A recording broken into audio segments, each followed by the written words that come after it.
கன்னியாகுமரியில் தனியார் நிறுவன காவலாளி ஒருவரின் மர்ம மரண வழக்கில் அதிர்ச்சிகர தகவல் வெளியாகியுள்ளது.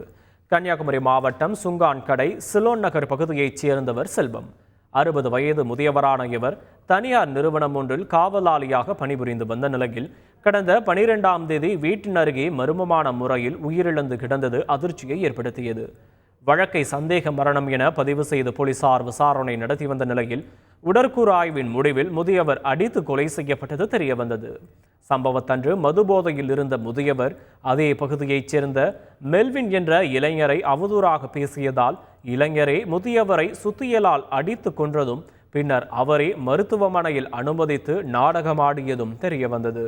இந்நிலையில் வழக்கை கொலை வழக்காக மாற்றம் செய்த போலீசார் இளைஞர் மெல்வினை கைது செய்து சிறையில் அடைத்தனர்.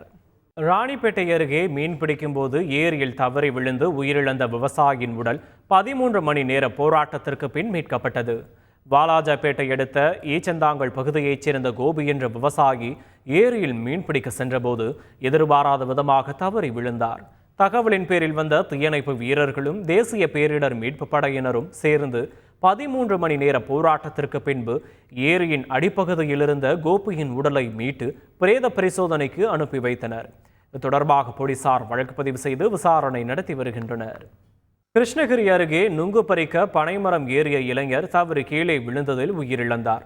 ஊத்தங்கரை அடுத்த சென்னப்ப நாயக்கனூர் கிராமத்தைச் சேர்ந்த பரந்தன் என்பவர் தனக்கு சொந்தமான நிலத்தில் உள்ள பனைமரத்தில் நுங்கு பறிக்க ஏறியுள்ளார். அப்போது கால் இடறி தலைக்குப்புற கீழே விழுந்ததில் தலை மற்றும் நெஞ்சு உள்ளிட்ட இடங்களில் பலத்த காயம் ஏற்பட்டது.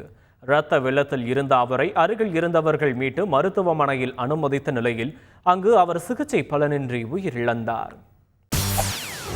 செய்திகளை உடனுக்குடன் தெரிந்து கொள்ள உடனே சப்ஸ்கிரைப் பண்ணுங்க.